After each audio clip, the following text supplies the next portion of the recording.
All right, I'm here with Ashley Christine today, social media educator turned author. Ashley, I've been following you for a while on social media, and I love the mixture of science and humor that you bring to the table. But for people that may not know you, go ahead and introduce yourself. Yeah, so I was originally a mathematician, and then COVID happened, so I was pretty bored, and I started making videos on TikTok originally I was doing math videos, but I realized very quickly people don't like them. So I just started shifting a little bit more into science and technology and the things happening in the news that people have, there's more of a direct impact on people's lives. And I don't know, after a couple of years of that, it just blew up, and this has turned into my job basically, is science communication. That's awesome. Yeah, I think I was really surprised to hear that your background is in math. Outside of people kind of giving numbers the side eye, was there like another reason you leaned into the science? Like, I'm sure that there's an interest there for you as well. Yeah, it was more because I was also interested in it too. The programs that I went into when I originally went into college, it was just math was just easier. There was a lot more offered for math, but I probably would have done physics if I had gone to a different school or was in a different program. So for me too, it was kind of like, the math is helpful because the research papers that I review a lot, the hardest part about them is the math. So it's nice to have that under my belt. So at that point, it's really just, what does this word mean? And how does this process work? But it's not so easy to do that with math. Be like, here's the equation, here's what it means. Most people's eyes glaze over and they're like, oh God, I don't care. So I feel like I got the hard part done, and it's much easier for me to transition into these other fields and kind of get a better grasp. Still requires a lot of work and research though, for sure. Yeah. So have you always had an interest to write, or is it something that organically happened? Yeah, and you were like, wow. I originally wanted to be a writer, but there's no money in it, so I didn't do that. But the first book I ever wrote, I was 12 years old, and I've been doing it ever since, just for fun. It's been what I do for spending my time. I like reading and just writing, and I never took it seriously. This whole thing happened because the publisher reached out to me because they wanted me to write a specific book on dimensions for them, like a nonfiction book, basically on math. And I was like, well, I have a different idea. So I sent him the first 2 chapters of a sci-fi book I had just kind of sitting on my computer, and they were like, we're going to do this. And I was like, oh shit. So I had only written 2 chapters at that point. Oh goodness. Yeah. So I had to cram out the whole thing, which was fine because I did write a lot, but just for fun. I never did the fanfic thing.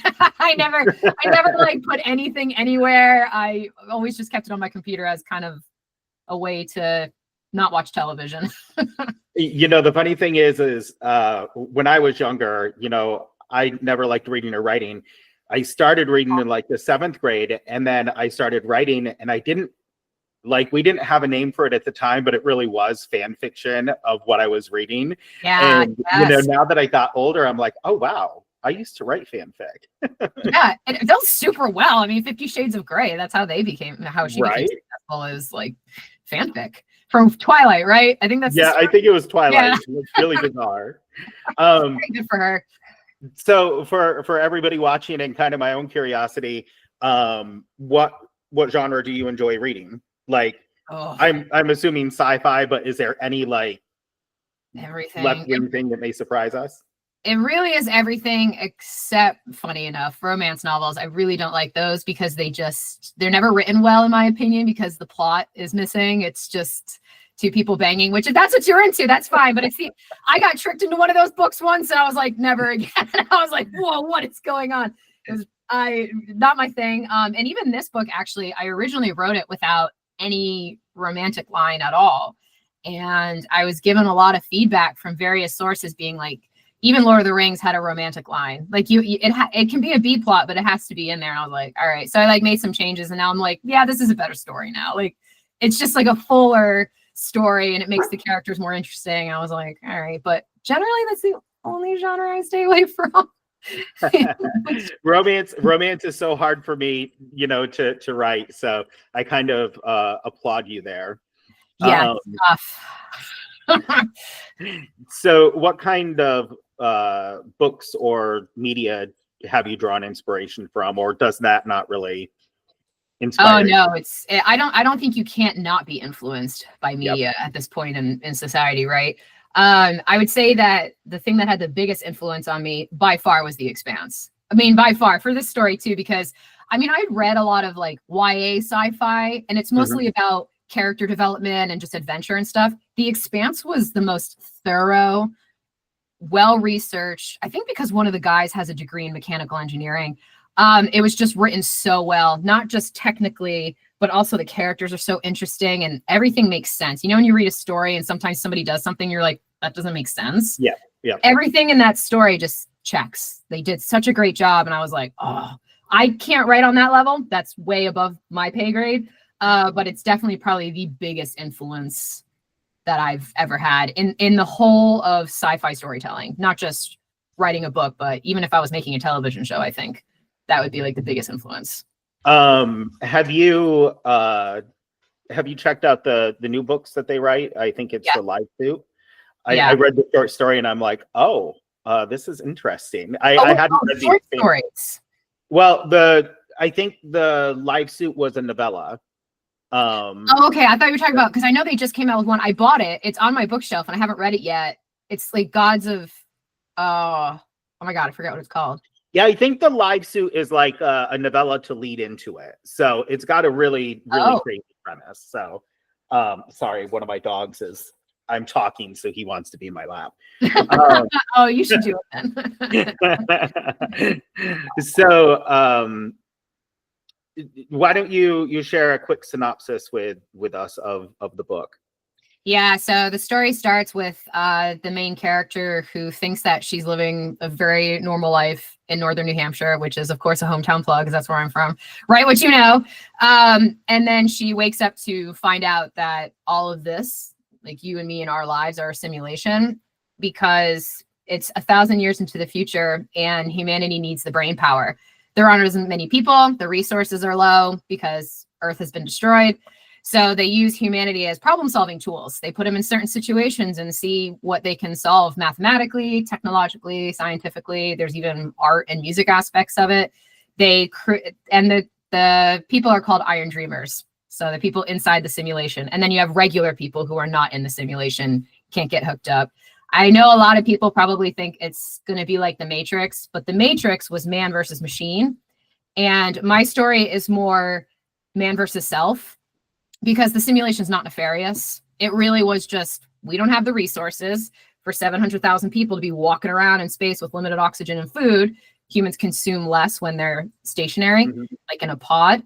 We don't have the resources. We need help solving our problems. This is a win-win kind of for everybody. So it's not nefarious, but obviously as the story unravels, there's aspects of it that ethical implications of what are we doing? Like, is this a good idea? Like, how long do we do this for? So it's an existential crisis of ethical implications. So before we get into the existential crisis, because I really want to hear more of that, not to traumatize you or anything. But I'm trying to traumatize everybody. No, I'm just kidding. So how difficult was it for you to balance? Because I know you said it was hard sci-fi. How hard was it for you to balance like the accuracy with creative writing? Yeah, that one was actually the toughest because if it were up to me, I would just dive into the science and tech and math of the future and all the little things that I think personally will exist. But the problem with that, especially when it's the first book of a trilogy, is the character development gets lost. And it's more important to develop characters in the beginning than like the science and tech necessarily. That can come later. So the first book was tricky because there's like a lot of technology that she just doesn't understand what it is. So I can't have her explaining it. It's her point of view. I can't have her be like, and this is why we chose this route, because she's a no. So it's very tricky to describe future technology to somebody who has no idea what she's looking at.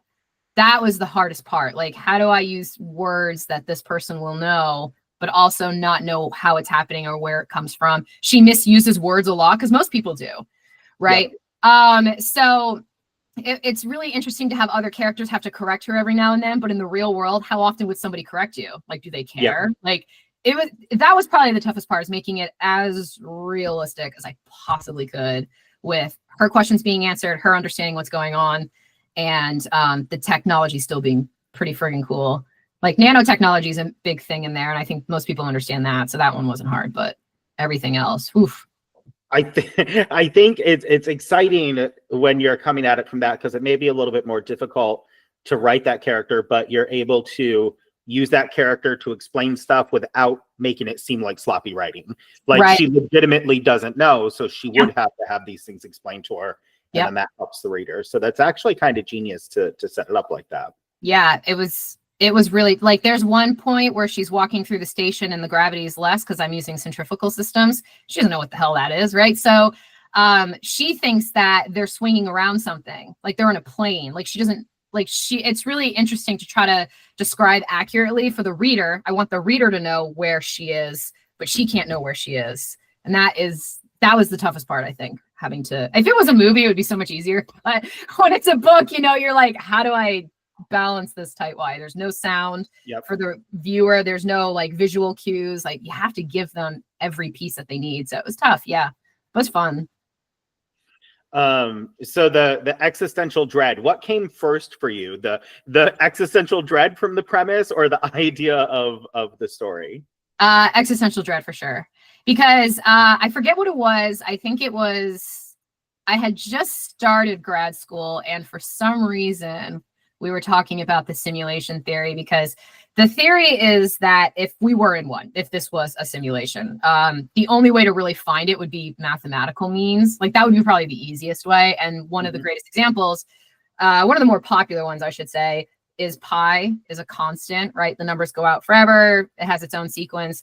If one of those numbers, like a million digits out, just like changed real quick, but then went back, we would be like, something's up. That's like a software rebooting, right? Like that shouldn't be happening. So like the little hints that we think, if we were to figure out if we were to simulation, are kind of mathematically based. And after that conversation, my brain was like, holy shit. I was thinking like, yeah, how would we ever know? And we wouldn't. And that's kind of the scary part. Like we wouldn't know. And then who would care? Like, would it matter? Does it matter? Because humans don't even know what reality is. Optical illusions, I mean, that's a false reality. Your brain only processes a very small portion of what it sees and hears. The subconscious is making a lot of assumptions on your behalf so that you can function. Can you imagine if you had to think of every bone as you walk, or breathing, or your heart beating? It makes no sense, right? Your body does so much for you. So it's like, oh yeah, what even is reality? People don't even, and then I taught a course for what is reality on Atlas Obscura, and I did a couple of courses on that. So I really had to dive into how to science define it, math, art, psychology, like how do we all, and everybody has their own definition. And the truth is, like, we don't know what the fuck it is. Like we just don't know what reality is. And so that to me was like terrifying. I was like, oh, that's a good storyline. Making a story where reality actually doesn't matter at all, because nobody knows what it is.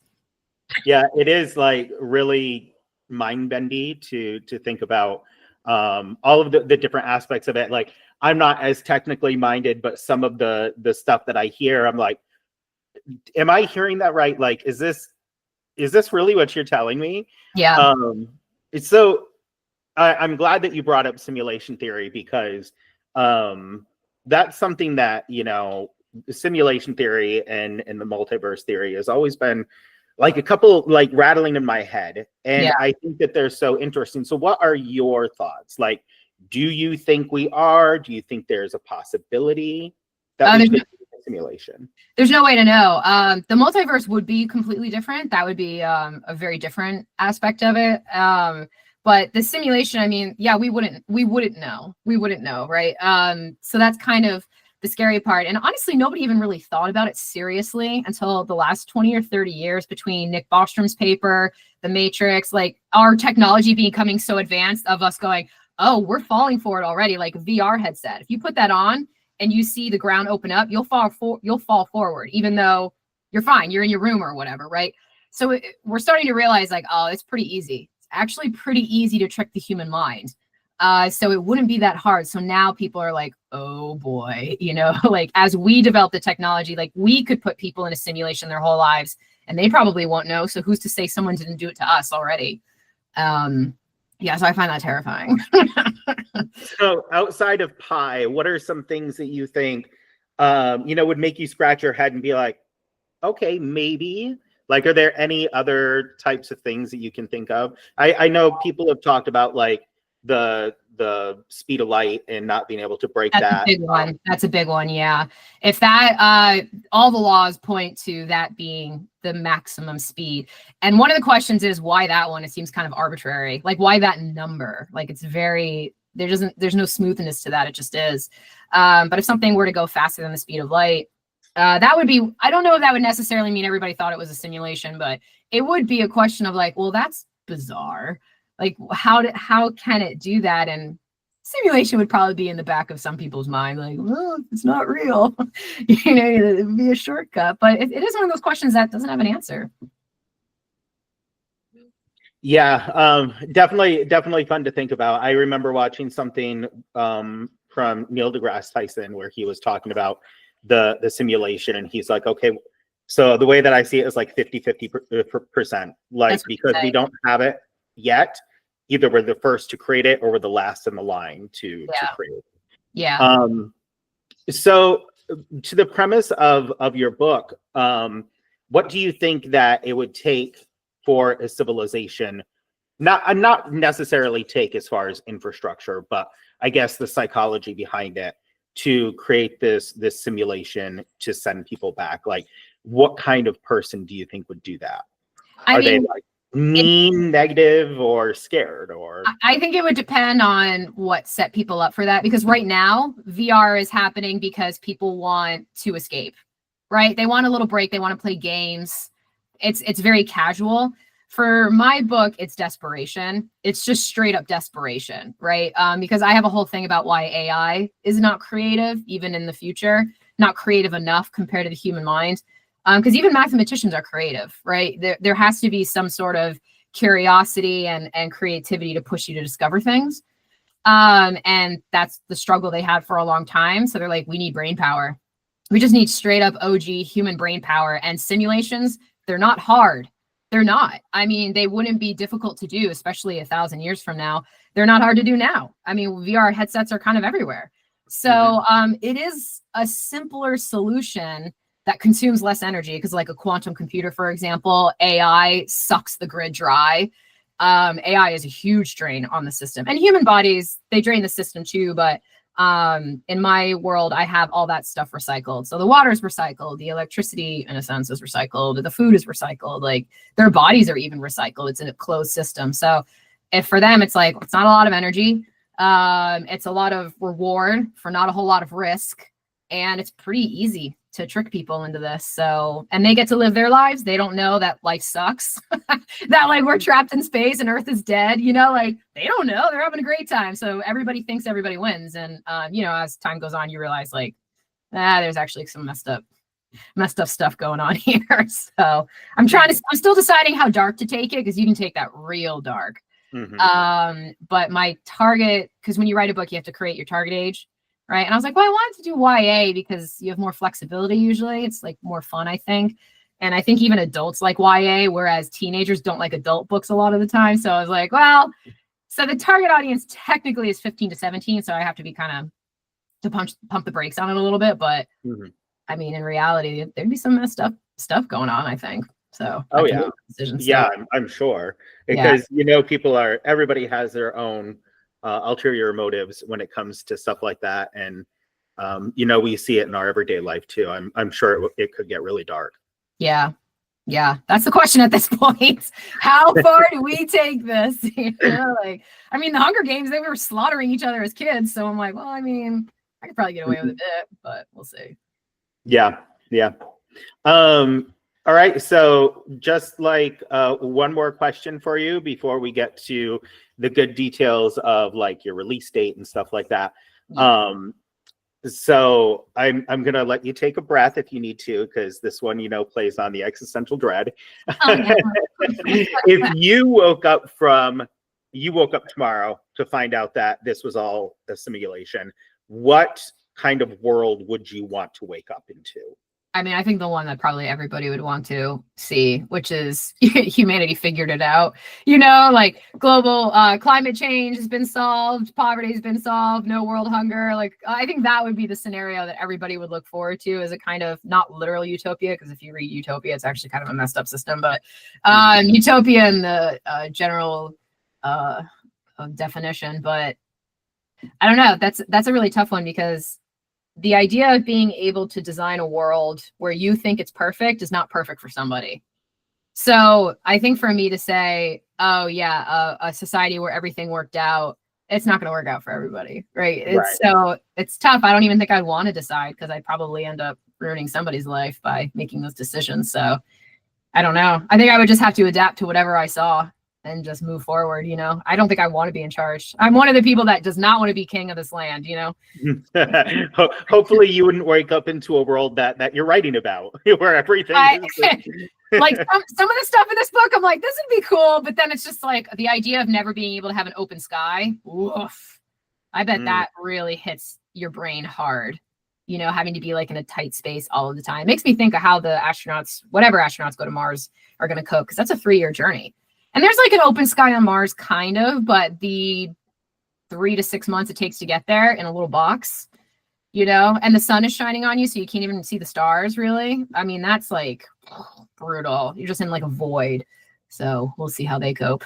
It's kind of interesting to me, because I think of like, okay, if you're coming from like Earth, where you have an open sky, and then you go to a place where it's not, it's got to feel really claustrophobic and hard to get used to. But can you imagine the flip side of it?